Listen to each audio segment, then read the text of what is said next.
नमस्कार, रमन टाइम्स में आपका हाई स्वागत है। मैं मस्ताना देश के प्रमुख खबर करके आपके सामने उपस्थित हूँ। अमेरिका ईरान के बीच में कस जारी, न तो दोनों देश के बीच में युद्ध चल रहा है, न तो पूर्ण शांति है।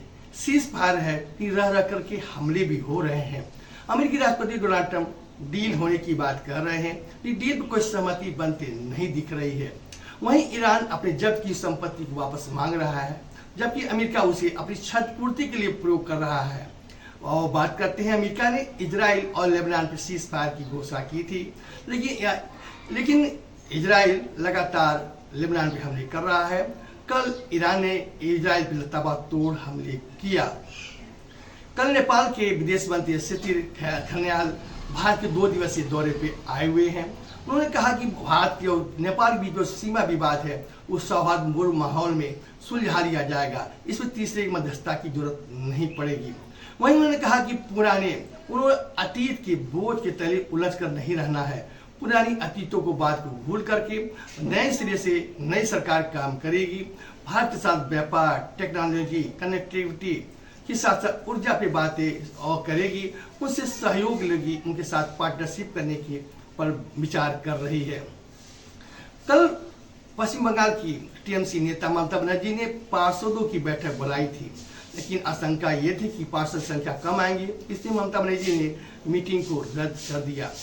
कल उत्तर प्रदेश में समाजवादी पार्टी के राष्ट्रीय अध्यक्ष अखिलेश यादव ने श्री राम जन्मभूमि के चंदे के हेराफेरी का मामला उठाया।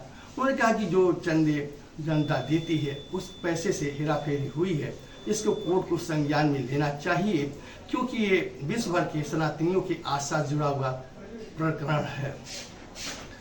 आज इंडी गठबंधन का दिल्ली में जमावड़ा है, वहाँ बैठकें होंगी और ईडी में जो आपसी खींचतान चल रही है और द्रविड़ इससे बाहर निकल चुका है। आप पार्टी में इस बैठक में शामिल होगा या नहीं होगा, ये अनिश्चितता बनी हुई है। इस तरह से कांग्रेस पार्टी को अपने इंडी गठबंधन को बनाए रखना एक बहुत बड़ी चुनौती होगी। कल उड़ीसा में एक सहायक अभियंता बैकुंठ नाथ के घर पे एक छापा पड़ा और उनके अकुत संपत्ति का सरकार ने बरामद किया। बताते चले उनके खिलाफ बहुत दिन शिकायत थी कि इनके उड़ीसा में कई बहुमंजिला इमारतें हैं, जमीन है, जायदाद बना लिए, जो 1999 में मात्र 6000 से नौकरी स्टार्ट किए थे। क्राइम ब्रांच की टीम ने उन्हें गिरफ्तार करके जेल भेज दिया। आज उत्तर प्रदेश की सिपाही की भर्ती होनी है।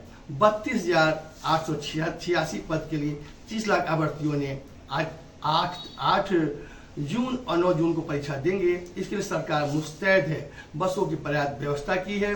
सभी अभ्यर्थियों के लिए पास दिखाने पे, प्रवेश पत्र दिखाने पे किराया आधा हो जाएगा। वहीं परीक्षा लेने वाली एजेंसी ने कहा है कि जो ही परीक्षा देने जाए वो चप्पल पहन जाएगा, जो भी धार्मिक चीजें हैं उसको पहनने पर कोई रोक नहीं है। धुरियापाल में एनएसटी के 470 करोड़ के निवेश होने की संभावना हुई है। मुख्यमंत्री की सहमति के बाद शिलान्यास कार्यक्रम इसी महीने के दूसरे पखवाड़े में शुरू होगा। कल गोरखपुर में राष्ट्रीय सर्वजन पार्टी का गठन हुआ, जिसमें राष्ट्रीय स्तर के नेताओं का चयन हुआ। कुलदीप पांडे को राष्ट्रीय अध्यक्ष बनाया गया और कायसेना ने कल एक अपनी बैठक की और पार्टी विस्तार पर चर्चा की।